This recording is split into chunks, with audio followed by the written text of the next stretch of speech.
Hello and welcome to Political Platform. We are on Raypower FM, Africa Independent Television, and we are also on the Political Platform YouTube channel. My name is Okiri Agbonsuremi. A warm welcome to all of you wherever you are listening to us. Nigeria is negotiating a fresh $1.25 billion loan from the World Bank to support economic reforms. As of May 2026, Nigeria's total debt has surpassed 159 trillion naira. That is 159 trillion, to say it again. That is over $100 billion. The debt has piled up since after Nigeria's celebrated exit from foreign debt championed by the Obasanjo administration and executed by Okonjo-Iweala as finance minister. But where are all the reforms? Where are the impacts of these borrowings in our hospitals, in jobs, and other basic necessities, including education and even roads? Are the ordinary citizens feeling the impacts of this debt? The Nigeria debt profile is our topic, talking point to this morning. And today we move to Bauchi to check on the political temperature as Governor Bala Mohammed changes party from PDP to APM, the Allied People's Movement. We'll be telling you what is happening in APC as well in Bauchi State, if it is possible to upset the apple cart, taking on Bala Mohammed and his choice of the man who will succeed him, whoever that will be in the few days to come. And today we are having our guests from the ADC. Bolaji Abdullahi is the spokesperson of the ADC, the party that is battling to regain its steam after the exit of Peter Obi and Musa Kwakwaso. We hear that in ADC, while the troubles are out, Peter Obi and all this team, they are out, the party is calm now, trying to locate its bearing. But to what extent is the ADC? What do they really want? Can they hit the presidency? Is the field now open for Atiku Abubakar, who everybody seems to think he is the one who is going to be the flag bearer? And let me introduce my friends, my colleagues in the studio. Uju Eje, thank you for joining us. Thank you, Ohiria. Thank you, listeners and viewers. It's just so I don't know how to put it. Looking at Nigeria's debt profile, it's scary. It's scary. You have been in the National Assembly for a very long time. Yes. Has it occurred to you that this is the first time we are seeing take a bow and go on borrowing? Yes, it is. And you see, at the initial stage, some senators, particularly from the opposition, were not comfortable, and they voiced it. There was a day it was, like almost ruffle on the floor of the Senate because of these debts, because of the borrowing. And I recall that distinguished Senator Kobundu was more particular about what the money is being borrowed for. He said, look, any money you borrow huge amounts like that and it cannot bring back revenue to the country, it's not worth it. Wherever you invest in it, then it's not worth it. All right, if it is to borrow and then put it on things that are not even examine all of it. Nigeria. You also done your bullets. We'll examine all of it, where the money is going to. You can see how. Yes. Amechi Anakwe is also on the platform this morning. Welcome.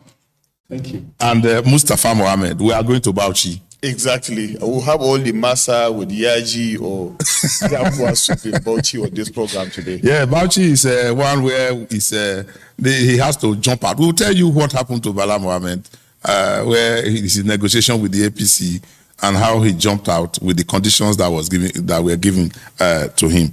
Now, we take a break. When we come back, we go into all the details and then we have our guest. Don't go away. You are on Political Platform. The stories now break online.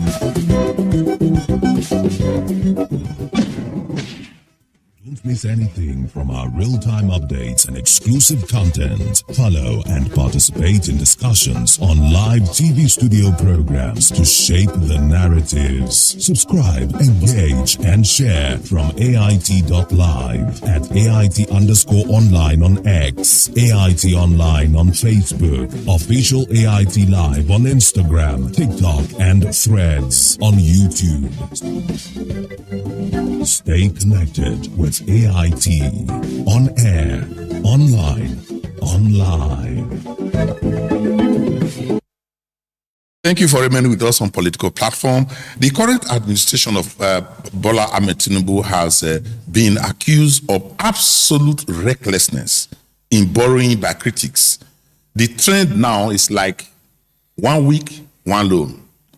The 2026 fiscal year faces significant pressure with 29.2 trillion projected borrowing requirement. Can you beat that? This is driven by a 23.85 trillion deficit in a 68.32 trillion budget.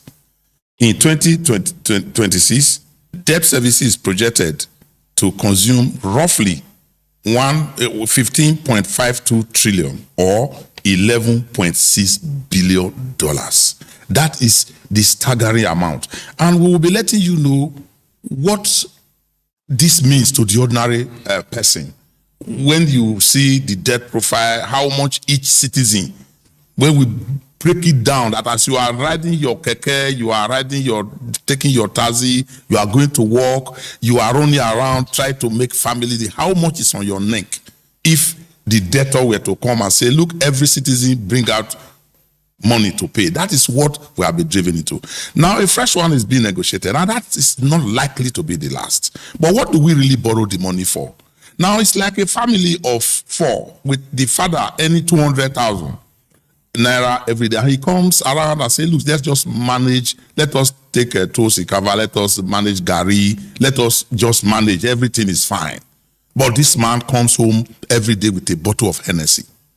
He wears the top shoes. And he's not living like he's any 200,000, as if the family don't know anything. And the mother is running up and down. And he will expect respect.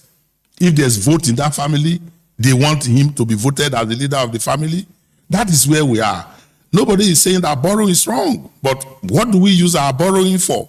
Now, Dr. Amechi, let me begin from you. What gives you more of the headache about our borrowing? Well, the biggest concern for me is the fact that the Nigerian government is violating the laws it made for itself. I'm talking about the Fiscal Responsibility Act that detailed how government should borrow. And that act came into place around 2007 when Obasanjo was leaving office. You know, the hard work himself and Ngozi Okonjo-Iweala put in exiting Nigeria from the Paris Club, from the London Club. Now, they envisaged that the problems that brought us to where we were then was some financial indiscipline bordering on recklessness. Now, that law was put in place to prevent a recurrence, prevent Nigeria from going into another direction. Subsequent administrations will have should be well guided by national interest. When our Fiscal Responsibility Act came, there are clear provisions. The clear provisions are one, instead of borrowing, we must borrow for only capital projects. And not just capital projects, we must have done feasibility studies to determine that such projects are capable of generating revenue to pay back. So for any project you're sinking loans into, it must have been proven that it can generate the resources to pay back, so that you don't resort to citizens, like you mentioned. If we divide the loans, each citizen will pay some amount of money. It specifies that we must borrow from, we must go for concessionary loans. I'm even happy that going to World Bank for this last loan. Before they will go to Eurobond, which is commercial loan. It goes up to between 20 to 30%. It's excruciating, but those multilateral loans are concessionary, moratorium. There are some years before you begin to pay back, and when you pay back, the interests are usually low. So it says we must prioritize multilateral loans. Government cannot borrow anyhow. They pegged our borrowing to 2.5% of the previous year's GDP. We have surpassed all that. But how did we get to this place? It's because there are safeguards in a federation like Nigeria should look at the processes and guide the government. The National Assembly was supposed to guide the government. The National Assembly failed woefully in its responsibility. This is the National Assembly that made that act. Fiscal responsibility. They have never subjected any loan request to the provision. To any scrutiny. So there was a loan request that came around 12 noon, about 3 weeks or 4 weeks. Within 3 hours. By 3 o'clock, it's been passed. Yes. Recall what happened during the, is it the 8th National Assembly, Bukora Saraki?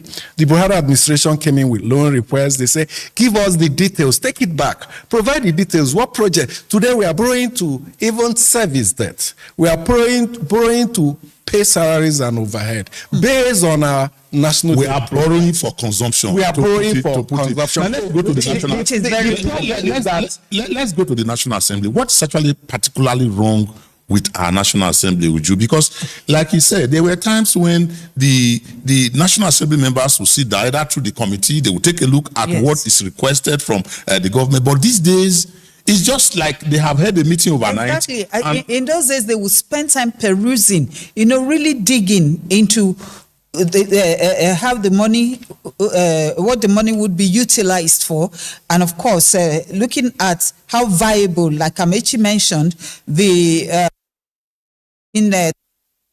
would be before you know.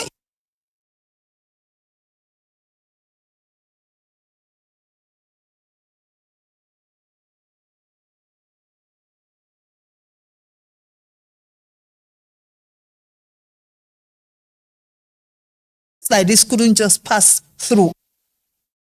Up till Bukola Saraki, let me say 4 years. It's been something else towards the end of the 9th Assembly, and now particularly this 10th Assembly.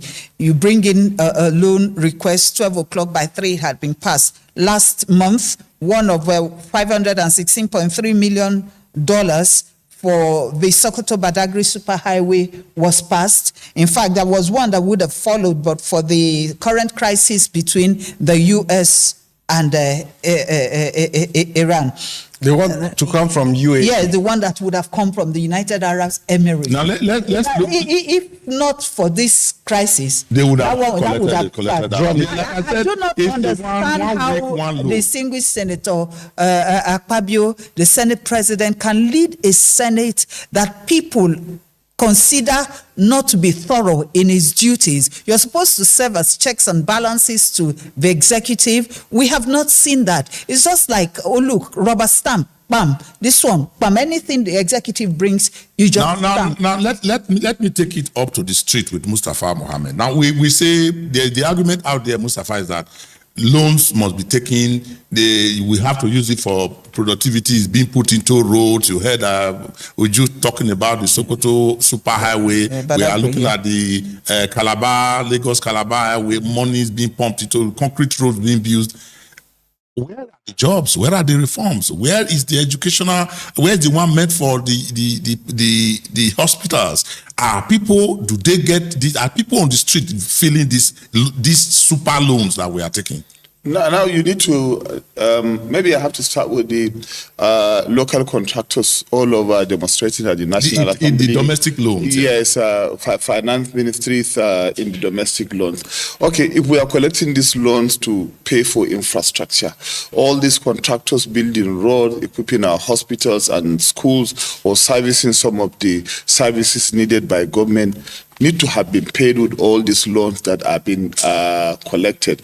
If these local contractors who are giving us services are not being paid, then we all have a duty to start asking, where are these monies being collected as loans go to? We know Wale Edun had been there before he was sacked, even though they said he resigned. The promises of local debt is going to be paid has not started. Even the president was at the National Assembly when he presented the last budget. He promised that these issues are going to be looked at. Now, look at the industrial actions in our schools, in our hospitals. We churn out even graduates from schools that cannot be employed.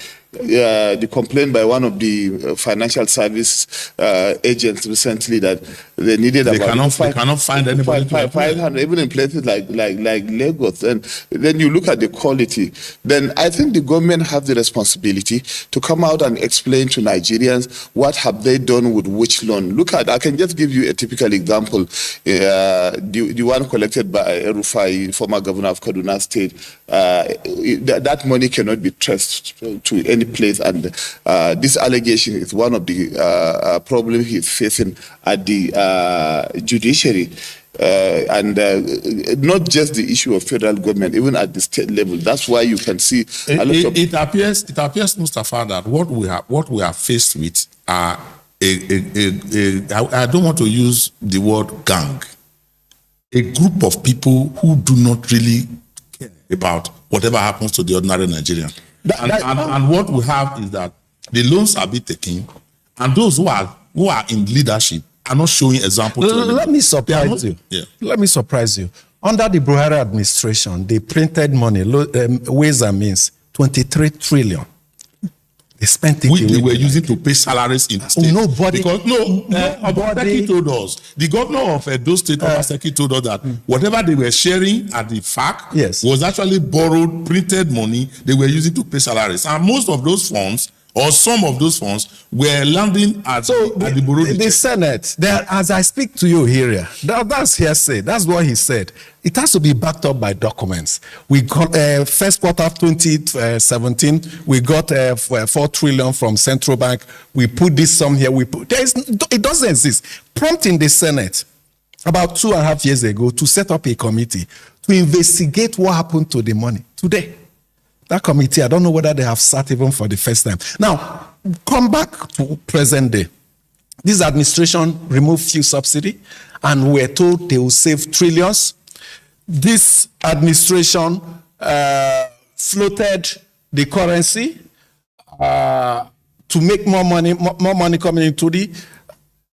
This government has increased every service is rendering to the people, from passport to international. I can also add, so revenues are coming in. There was even the double take on the ports. Monies were borrowed initially to fix ports. Some other monies were subsequently borrowed again, and it is to fix the same ports. And people have been asking, and what is funny about this administration is that they have disdain for public inquiry. If you ask them, they just throw it apart because they have the national system. So all this revenue coming in, and you're still borrowing. What the Tinubu administration has borrowed in the last 3 years is double what Buhari borrowed in 8 years. Not double, triple. Yes, more than double, just about what they borrowed, what Buhari borrowed in 8 years. So the question citizens are asking, government, please, for sake of probity, publish where these loans have gone into. Because 2024 budget, not implemented. But they 2025 budget, not implemented. 2026 budget, we are midway into year 2026, but the budget is not being implemented. So no, really, all this revenue, but budgets not implemented. Where is the money? Exactly. Now, Some will tell you that, oh, look, borrowing is not a big deal. Even countries as rich as America. Yeah, they do borrow for development. They borrow. Yeah. But what do they borrow for? It's not enough saying, look, But what is UK good- borrows, America borrows. They are borrowing for things that are tangible, things that the citizens can see, things that would ultimately yield profit, revenue for their countries. But what are we doing with our own? We can't even see anything tangible. We talk in terms of, apart from Qatar Bridge that was just recently approved for rehabilitation. Renovation. Okay, so The which Lagos other Calabar Coastal infrastructure Road is halfway? You mentioned the Sokoto Badagry, yes. the Lagos Calabar ports, have- the many roads. To be fair to them, they will say there are many roads that are constructing across the country. What yes, is the progress? Yeah, that's the thing. But this needs to be made clear to citizens. This sum is going to this. Unfortunately, there are so many things wrong with our system. It's like our system is structured to just work freely without any explanation to anybody. Even the contracts that have been awarded by the Federal Executive Council, we have said so many times that the law did not even permit the Federal Executive Council to award contracts, and that there's a body known to law that should sit and look at all these jobs that are being done. Now, how do you expect the citizens to really get the impact of these loans that we are taking? It should be fed in the area of productivity. Now, the farmers are closing shops because of importation of foodstuffs. Including those who are in the animal husbandry, those in the birds and all those the poultry, they are closing shops. We have industries that are not Textile running. industry. Even the National Assembly Over has many- 3,000 Yeah, industries. we are not even deliberate in saying, look, let us even support local production. We still import the big cars. The president drives an example of what an American president should drive. Meanwhile, we have local company assembly cars here that we could have told the National Assembly, for example, please let us go here. All the state assembly members, let us patronize cars that are manufactured here. In Austin and the other. To be sure that we provide jobs for our people. Let us help the farmers to produce so that we have, instead of just dumping, making Nigeria a dumping ground for Thailand, rice and all those things we are doing. The government does not seem to, it's like when there's, right from the Buhari administration, there's confusion and they just trade in those confusion, and the citizens are not really having a big bite out of it. And unfortunately, the docility of the Nigerian people, You said big cries bites. to high heaven. Okay, you said big bites. They're not having any bite at all, not to talk of big or small. So it's one that we need to examine, and we call on the government to explain. Not just explaining in figures like they are doing, oh, we have taken this, let them explain with actions what is happening to the citizen with regard to this loan. How much is it per citizen if we were to divide the loan? 700 and what? 24,000 700 per citizen. And there are citizens that have not even seen 100,000. So, but you are having a neck deep. A debt on your neck. on your neck. Well, let's take a short break, and when we come back, we'll go to Bauchi State. Outbreak Online.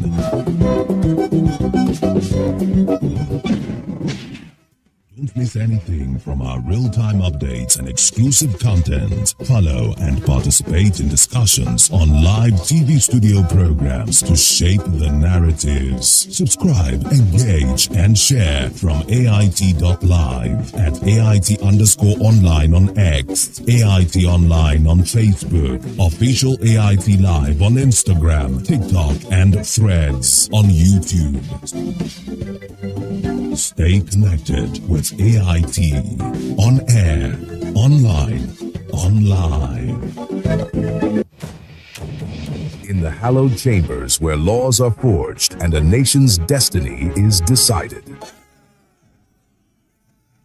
This is your parliamentary program, Inside the Parliament on AIT. Voices rise, opinions clash, debates ignite. We cannot be apologetic in the discharge of our constitutional duties as lawmakers of the Federal Republic of Nigeria. The burden of proving that the election has been peacefully and in accordance with law must shift to INEC. From the Senate to the House of Representatives, this is where policies are tested, laws are crafted, and authority is held to account. We spoke to some lawmakers on their opinions of the document presented by the president. Every motion, every argument carries the hopes of millions. We need more hospitals, more health clinics in communities so that they can effectively take care of the primary health need of our people. The questions are tough.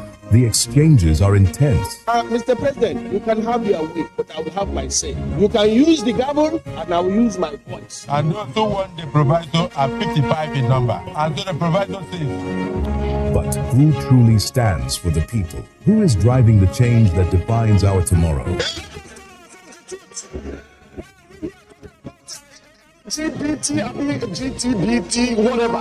Get the answers on Where Nigeria Decides on Inside the Parliament on AIT every Tuesday, 4:30 p.m. In the hallowed chambers where laws are forged and a nation's destiny is decided.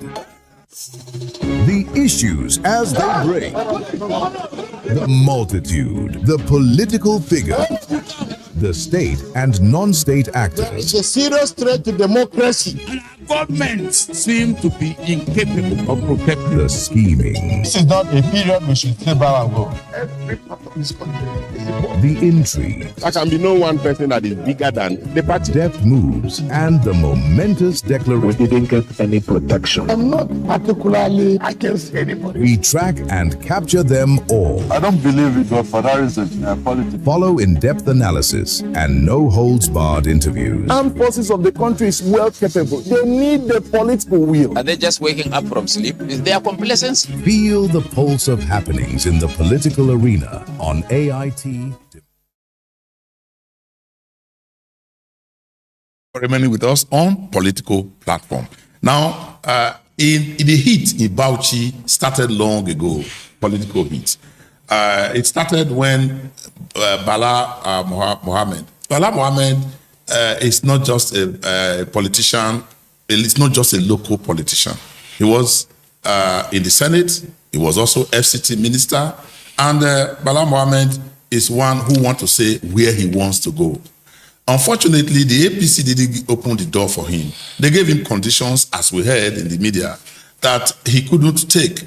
Don't decide who is going to run the governorship. Just take, we can give you the Senate, but don't waste your time thinking who is going to be the governor from us if you are going to use our platform. So he moved.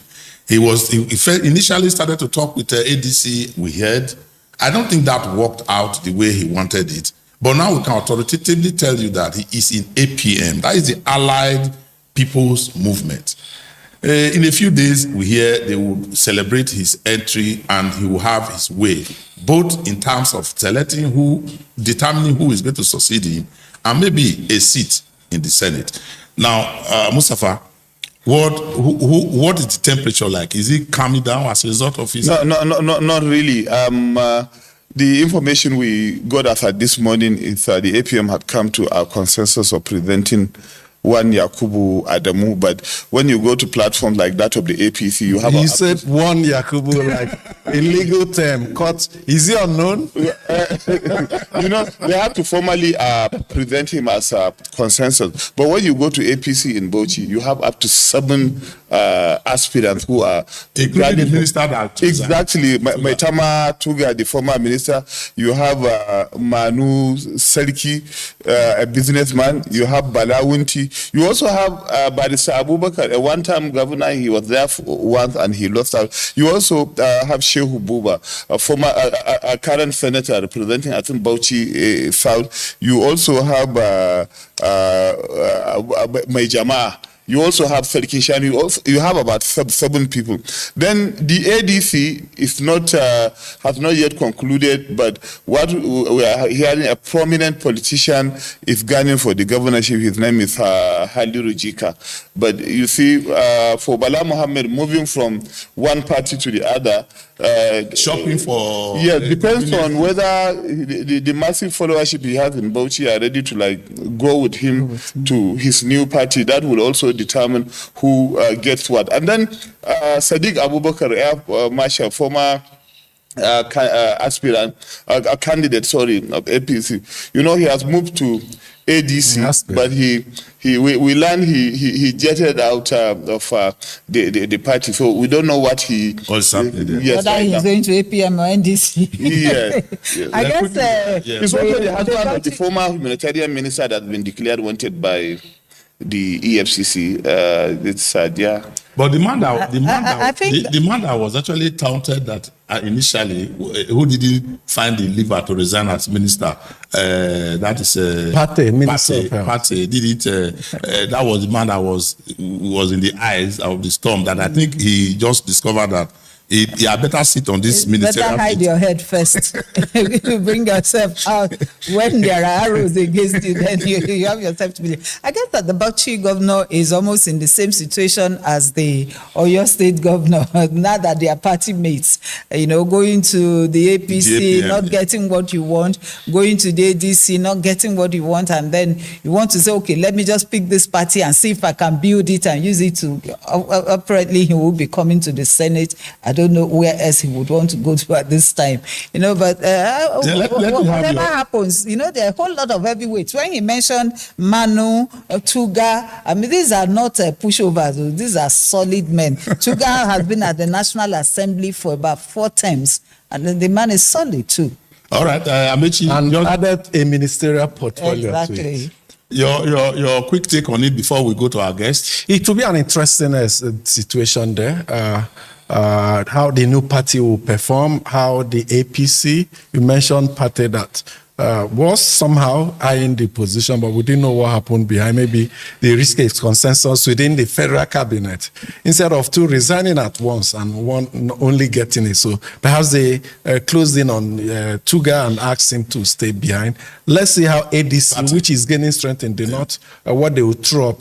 And PDP, almost as if it doesn't even exist. Yes, not on the card. Mustafa didn't even mention it. But let's leave there.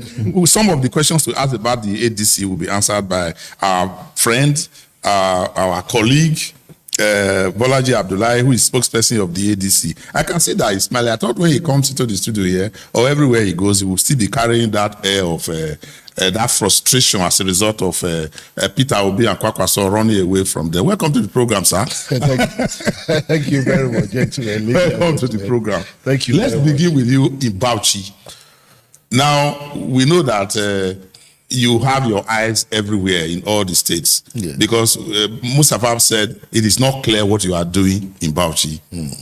Is it a closed door? Is it an open door? Well, I mean, what I know is that, like you've rightly mentioned, ADC is competitive everywhere.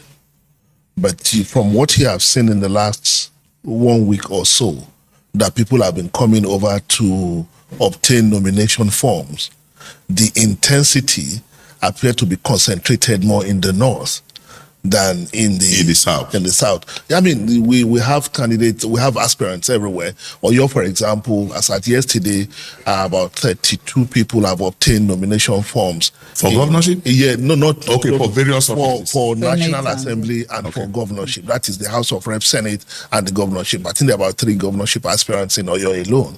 In Lagos State, I think about 28 people have obtained nominations form for the National Assembly. But you could see that the cluster, the concentration is mostly northeast, northwest, and north central. And it's top 10. I'm not. We have a lot to ask you today. Let me allow my colleagues to. So the particular situation in Bauchi is such that, I mean, because you said something like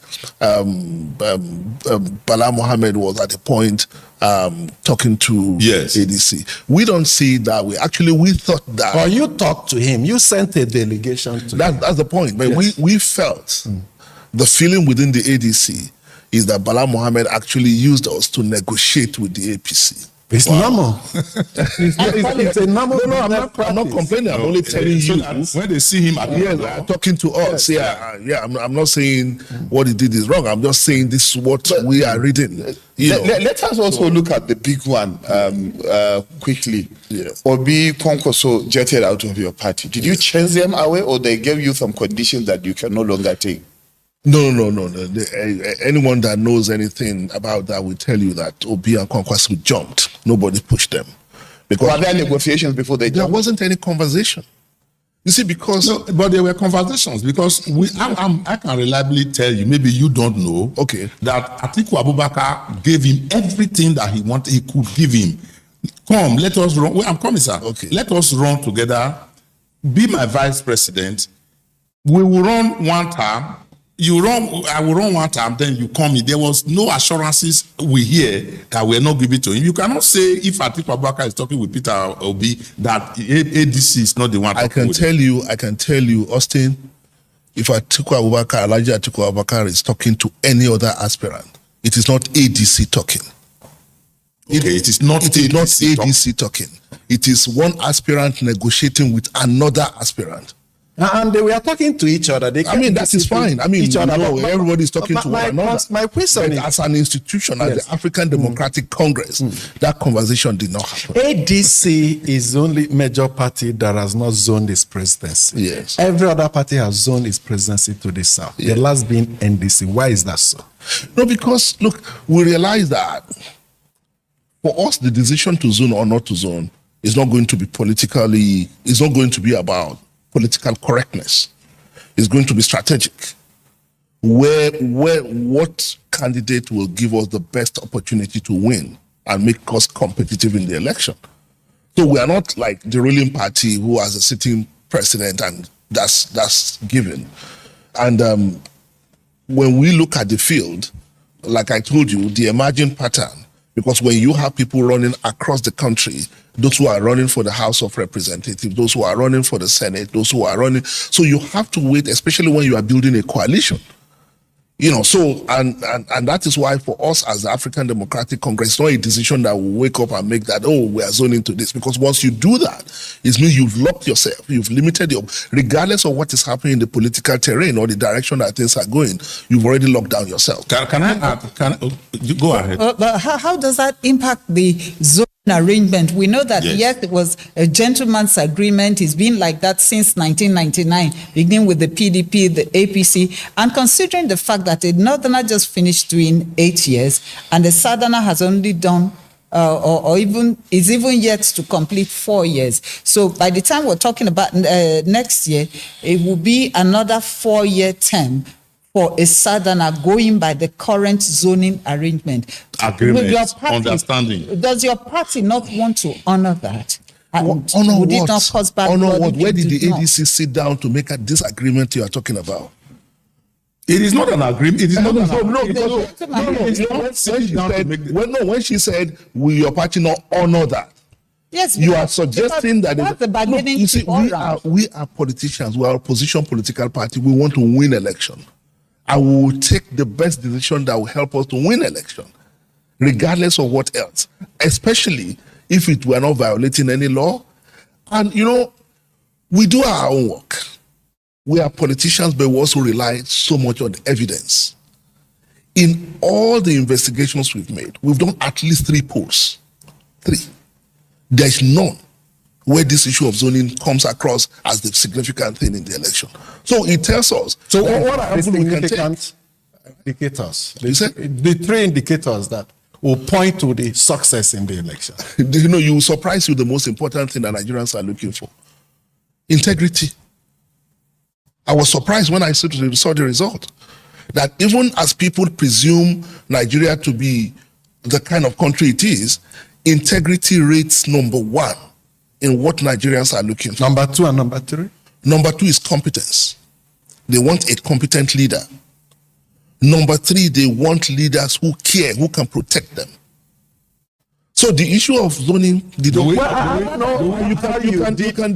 you did your survey, because there are some people that are saying that you must have heard them say also that if a northerner comes is some say they will boycott the poll, some others say they will vote for Bola Tinubu. So it does appear that out there, no constitutional provision and no detailed agreement, but that gentleman not to south rotation appear to have indeed resonated with Nigerians. Amechi, who are you talking to? You see, sometimes there's a way that when we're on social media, we think we are talking to the entire country because of some few vocal people we are talking to. We've done our assignments. We've done our homework. The man or the woman in Kaura Namoda don't care about this. The man or woman, the ordinary woman selling pepper soup in Ijebu doesn't care about it. You know where the challenge is? The elite.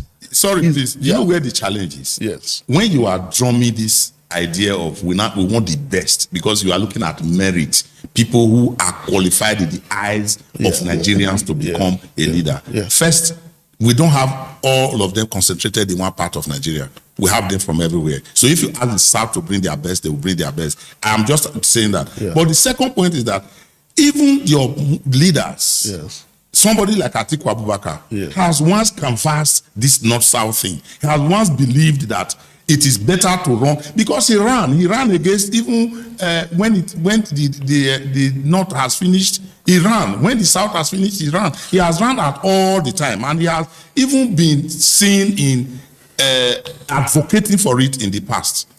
So where did your leaders, how do you marry this? You see, let me just add. How do you marry this history with the current situation with your party? Let me add to that. Somebody says, look, when it is convenient for Atiku Abubakar, he wants to honor the zoning arrangement. When it is not convenient for him, he wants to jettison it. At any point in time he feels like contesting, he wants to contest, regardless of what is on ground at that point in time.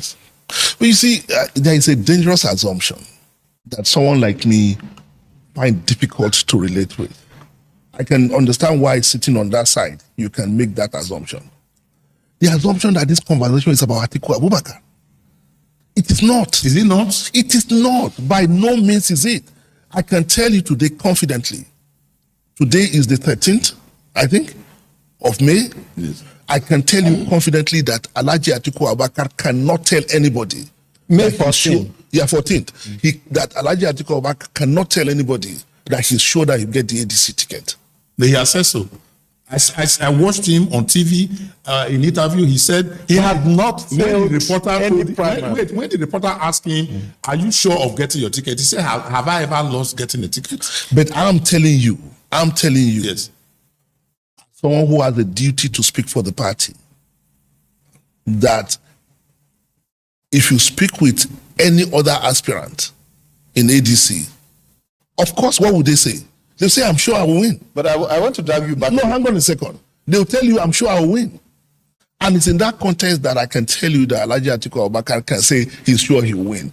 But as a leader in ADC in my own right, who has the responsibility to speak for this party, who is part of every single conversation that is going on at any level in the party, I can tell you that we have three aspirants who have collected form.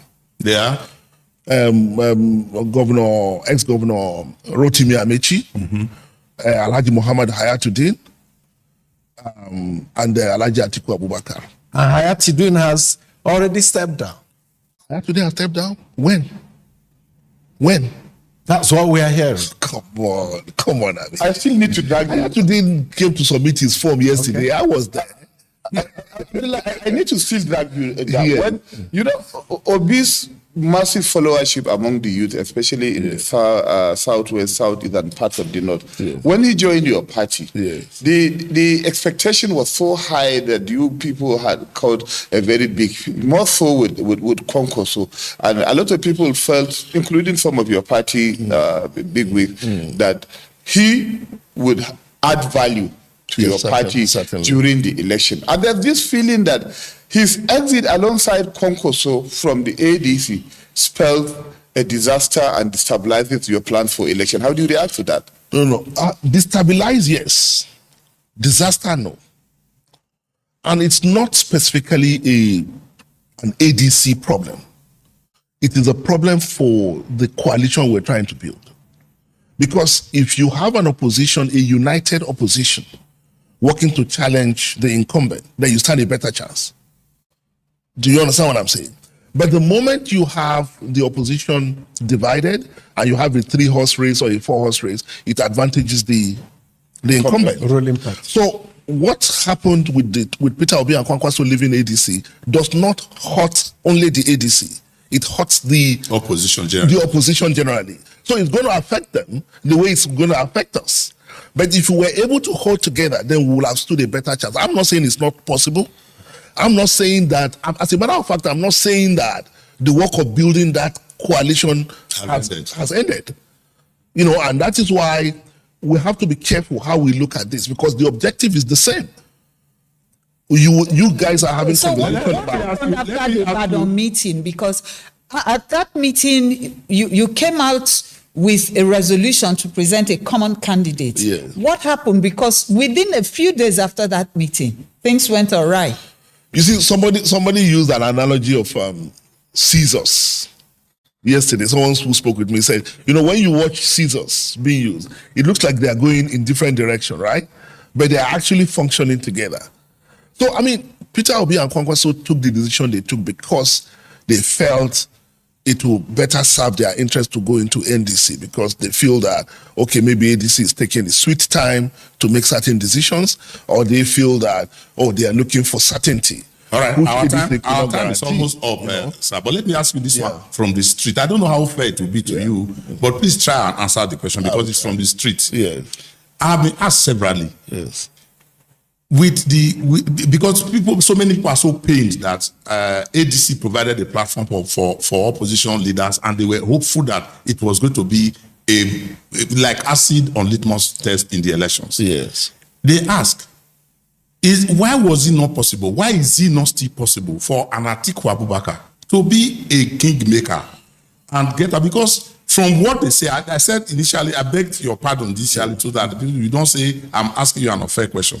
That ADC will not win any presidency with an Atiku Abubakar. Can he not step down and allow people who can win if he has the interest of the party and if he has the interest of the country at heart? Why is he insisting that he must contest an election he cannot win alone?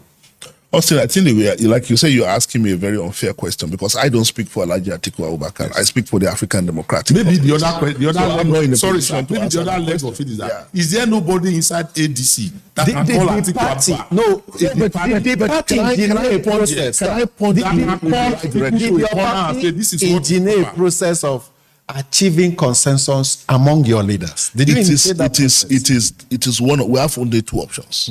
Either we do direct primaries or we do consensus. And the process of engineering a consensus is our preferred option. And when we do that failed. Excuse me? That failed? No, I said it is one of the options. We still have a bit of time. You know, in politics, 24 hours is a lot of time. So we, considering our options, we're having conversations on how to go about it. In the end, like I said, the objective is the same. So why was it not possible? Why was it not possible for party leaders to bring Atiku to that realization? For the questions I asked, I cannot talk about that, because, like I said, when you are engaging in conversation, you have to do it in a way that will hold the party together. And when you begin to make this kind of statement that, oh, why don't somebody, then you are creating a situation where conversations the question like is that, not from me. when the conversations like that become difficult. Reflecting what is as it is. Why you begin to make this kind of party's body language was actually in favor of Atiku Abubakar, and that was what Obi and I don't know what language you are reading. I don't know what language you are reading. Finish. When you started talking about, it doesn't necessarily have to be about this zoning to the south. But what about? But don't we have another? All right. There's another person called Muhammadu Hayatuddin, who has also immensely qualified as anybody in this country. Why are you not saying that we are doing it because of Muhammadu Hayatuddin? Your court case. So what body language are you reading? Your court case has been adjourned Indefinitely. One of them, yes. Yes, one of it. So there are many. We have three. Yes. So how is it affecting your psyche? Briefly, sir, because our time is yes. up. One sentence answer. No, you see, from day one, we are dealing with this. It's not an issue for us. The only thing that created issue for us was INEC acting criminally by deleting the name of David Mark from his portal without a court order. That was the only problem. And the Supreme Court had corrected that. The rest, we take it in our stride, is the reality of what we are doing. All right, thank you so much, Bolaji Abdullahi, our very esteemed colleague, the spokesperson of the ADC. We are glad that you're here with us today. We will have many more sessions here. We pray that we are all around and you honor our invitation when we call you. Thank you very much. Friendly sessions. Thank you. Thank you so much. Let's take a break. We'll come back and take the mails and then wrap up. The issues as they break. The multitude, the political figure, the state and non-state actors. It's a serious threat to democracy. Governments seem to be incapable of protecting the scheming. This is not a period we should say bow and go. every part of this country. The intrigue. There can be no one person that is bigger than the party. Deft moves and the momentous declaration. We didn't get any protection. I'm not particularly against anybody. We track and capture them all. I don't believe it, but for that reason, politics. Follow in-depth analysis and no-holds-barred interviews. Armed forces of the country is well capable. They need the political will. Are they just waking up from sleep? Is there complacency? Feel the pulse of happenings in the political arena on AIT Democracy Today. Widely acclaimed authority on politics. Monday to Friday, 7 p.m. Nigerian time.